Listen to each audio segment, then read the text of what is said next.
This is one of the oldest autodromes located near the Italian city of Monza, 15 kilometers northeast of Milan. Due to the long high-speed section, it's the fastest track in the modern Formula One. It has set top speed records. It's generally accepted that the power of the engine and the aerodynamics of the car play a more important role on this track than the skill of the driver. In addition to low aerodynamic drag and engine power, the car requires appropriate gearbox settings, minimum angles of attack of the rear wings and, of course, effective brakes, since drivers have to slow down from 300 to 100 km per hour 4 times on a lap. There are practically no elevation changes on the track, and the curbs in the corners have a large height. The circuit has a rich story, and the racing episodes that took place here have long accrued a halo of legend and are forever inscribed in the annals of motorsport. And, of course, I'm talking about Monza, Autodrome Nazionale. The decision to build the track was made in January 1922. Benito Mussolini was a firm and reasonable man.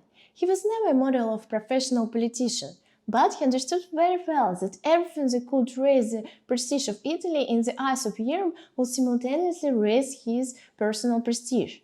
Therefore, in 1922, having barely become prime minister, he readily responded to a proposal of Senator Silvio Crespi, part-time president of the Automobile Club of Milan, who in turn wanted to celebrate the 25th anniversary of its foundation and to build a racing track. The construction of a track on which tests and trials could be carried out as well as auto racing was in the interest of many Italian car manufacturers of the time, who by the time had already begun to look for exits to foreign markets and urgently needed to improve the quality of their products. Initially, they couldn't find a suitable place for the future pride of Italian motorsport. At first, they wanted to build a circuit in a swampy area, northwest of Milan, in a place called Gagliarda. Today, the Malpensa International Airport is located there. Then an option arose with the location in Cagnola district, which at that time was outside the boundaries of Milan. But in the end, the final decision was built to a track in Monza. The village of Monza had been known since the 6th century AD. Its surroundings served as a resting place for many monarchs.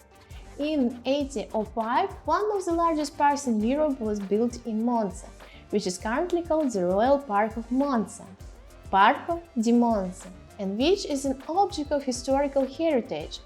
It was this park that became the object of the race track.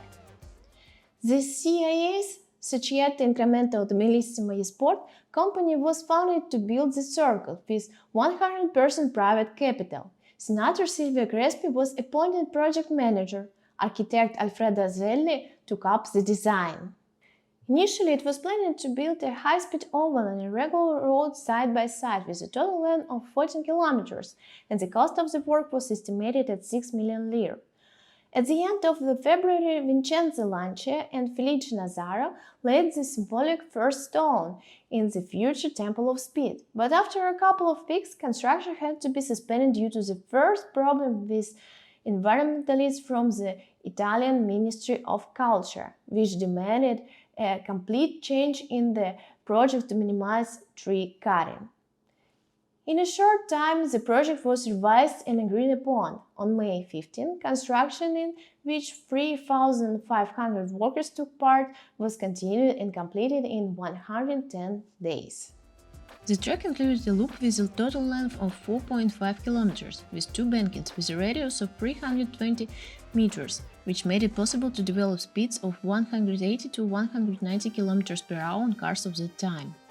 Bankings were interconnected by 2-kilometer straight lines.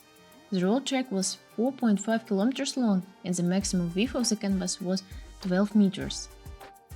The 2 longest straight road routes were connected by a south turn, now parabolica, a double 90-degree turn with light banking.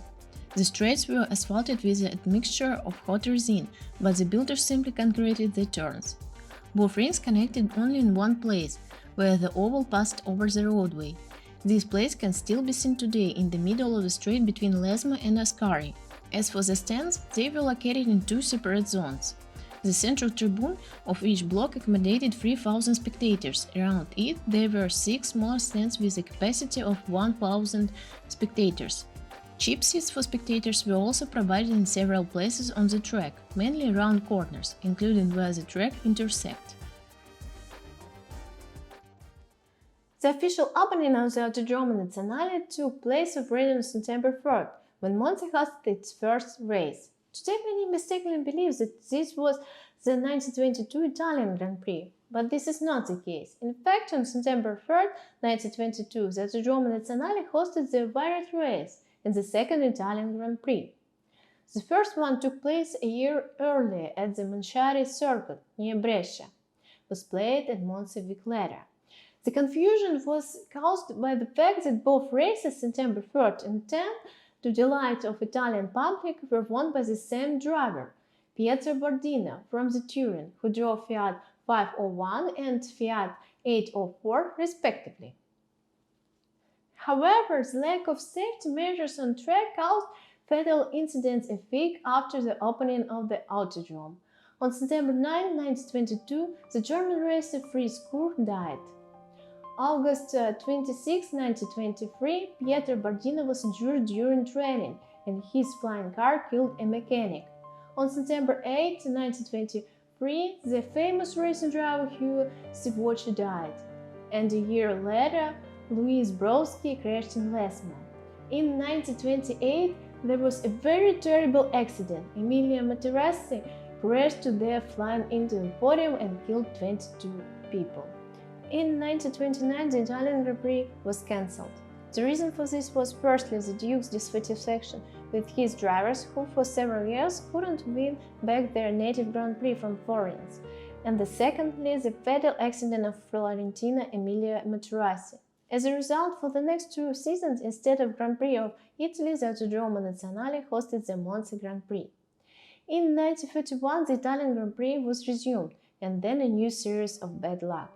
In 1931, Luigi Argangelli died while testing a twin-engine Alfa Romeo, and during the Grand Prix itself, Filippo and Tazzilin knocked down 3 spectators. And then the organizers of the races in Monza for the first time thought about changing the configuration of the circuit. At some starts, instead of 10-kilometer double racing circuit, kind of hybrid of the racetrack and the oval track, the so-called Florio circuit was used. On the straight rectilinear center, before entering the right curve di Vidana, the track now turned left and joined the southern curve of the oval along a narrow isthmus.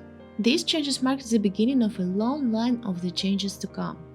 Over the next half-century, the layout of the track changed more than 10 times. The most unusual was the ring that hosted the Italian Grand Prix in 1934. At the end of the straight between the main grandstand and the pits, the organizers arranged 180-degree hairpin, overcome at which the riders found themselves in front of the slightly mutilated slow thousand turn, and then pulled out along the connection path to the rectilinear center to Curva di Vidana, which also featured a brake caliper. In 1938, the Grand Prix of Italy was played in Monza for the last time before the war, and then for almost 10 years Europe had no time for racing. During the Second World War, the track was used to store equipment, host archives, institutions, and even a zoo. On May 15, 1945, a parade of artillery and armored vehicles passed along the track, which severely damaged the canvas. The restoration of the track was started in 1948. Within 2 months, the circuit was completely restored in the configuration of 1939, and in October 1948, the first post-war race was held, and this configuration was preserved until 1954. In mid-50s, Monza celebrated its second birth. Actually, an intensive program to modify the autodrome began in 1934, but then during the war it was unnaturally forgotten. But in 1955 the racetrack was updated, and updated quite significantly. The oval track was simply rebuilt, significantly increasing its degree, up to 800 in the upper part of the track, due to which the maximum theoretically possible speed for passing turns increased to 285 km per hour, and a new surface was laid on the road ring, and one turn was changed. Instead of double right turn curva de Vedana, built one 180-degree very cunning and high-speed parabolic turn, with a variable radius of curvature before entering the starting straight. In the same year, a 10-kilometer combination of road track and an oval track has already hosted a World Cup stage. True, 2 years later, the organizers of the Italian Grand Prix abandoned the oval, but in 1957 and 1958 the unique 500-mile races of two worlds took place at Autodromo Nazionale. And yet, if we talk about 1955, then this year Monza was waiting for a new tragedy. In 1955, the last Italian world champion, Alberto Ascari, died during the test at Monza. Alberto was barely 7 years old when his father Antonio died at the wheel of an Alfa Romeo on July 26, 1925 at the French Grand Prix at Montreuil. Many years later, having already become a racer himself, Alberto, like any other driver, learned to forget about the danger when he climbed into the cockpit of a racing car. But he, like no one else, believed in bad omens. Alberto never got behind the wheel on the 26th. On that day, May 26, 1955, barely recovering from a terrible accident in Monaco, which ended for him with the baptism in the water of the bay, Ascari drove to Monza, where Scuderia was testing a sports Ferrari. In this car a week later, Ascari was to start with Eugenio Castellotti in the Supercorta-Maggiore race. As if defying fate, Alberto suddenly asked for permission to snap a couple of laps behind the wheel of a red Ferrari. Cheerfully waving his hand, Ascari drove onto the track. Only when the Italian disappeared around the corner, the mechanics and the racers of Scuderia Ferrari remembered the terrible figure. 26. Alberto never returned to the pits. His overturned car was spun at the exit of the Curva del Vialone, high-speed turn, the same one where the S-shaped ligament bearing the name of Ascari is located today. Alberto was dead. The cause of the tragedy couldn't be established.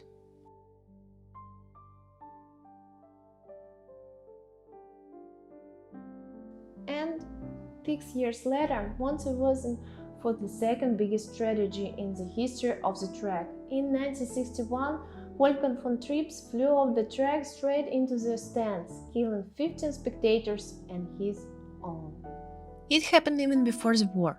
While walking around his father's estate, little Wolfgang von Trips met Gypsy, and she foretold the boy a terrible death and terrible accident.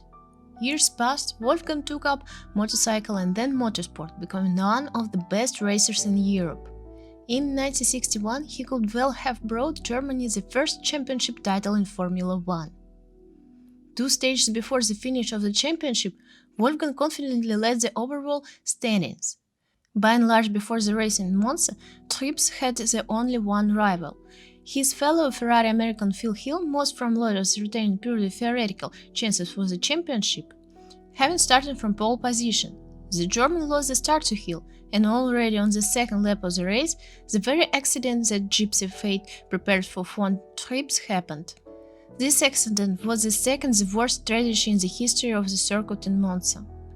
Trips' Ferrari collided on the straight with Clark's Lotus and flew into the crowd of spectators. 14 people died. More than 2 dozen were seriously injured. Count von Trips died without regaining consciousness on the way to the hospital.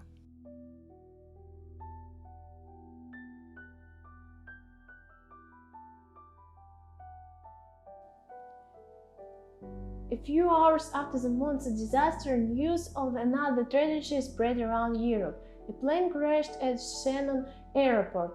The list of passengers who bought a ticket for this flight included the name of Wolfgang von Trips. You can't escape the fate. On that dreadful day, on September 10th, remember this date, in 1961, Phil Hill became the first American world champion. Ferrari refused to participate in the last race of the season. After the accident, the race on the 10-kilometer oval was never held again. Rails and safety lanes appeared on the track, and the team's boxes were moved away from the roadway. In subsequent years, as part of the Formula One championship following Wolfgang von Trips, the track claimed the lives of two more drivers. Johann Rindt, like von Trips, was German, but performed for Austria. In 1970, he had no equal on the tracks of the World Cup. In the first 9 races of the season, Johann scored 5 victories. The 10th stage in the championship calendar was the drawing of the Grand Prix of Italy, but Rindt didn't come to the start of the race in Monza. During Saturday races, at the entrance to Parabolica, his Lotus fell off the trajectory and hit the bumper. Johann Rindt died a few hours later in the medical center of Milan, and exactly 1 month later, he became the world champion, posthumously. And here is September 10, 1978, 17 years later to the day after the von Trips accident. Before the race at Monza, only 2 teammates in excellent Lotus team kept the chances for the championship title: American Mario Andretti and Swiss Ronnie Peterson. For Peterson, the team delivered a slightly outdated 78 to the Autodrome Nazionale, while Andretti started a new Lotus 79. As it turned out, this was partly what cost Ronnie his life. The furious Swiss could only qualify 5th, and unlike Andretti, who was on the pole, couldn't avoid a fatal accident. Already in the first turn, Peterson led in a massive blockage, provoked by starter Gianni Pistelli and young Aeros driver Riccardo Patrese. At first, it seems that Ronnie's life wasn't in danger. He had a couple of fractures, but the courageous Swede didn't even lose consciousness. But the next morning, Peterson died unexpectedly in a Milan hospital from a faint embolism. September 10, 1978, Monza gave the world the second after Phil Hill and so far the last American world champion, Mario Andretti. Was it just a coincidence? Maybe. But exactly 17 years passed, and on September 10, 1995, a new tragedy almost broke out in Monza. At the pit stop, one of the Ferrari mechanics accidentally hit the TV camera on Jean Alesi's car with the wheel and broke the mount.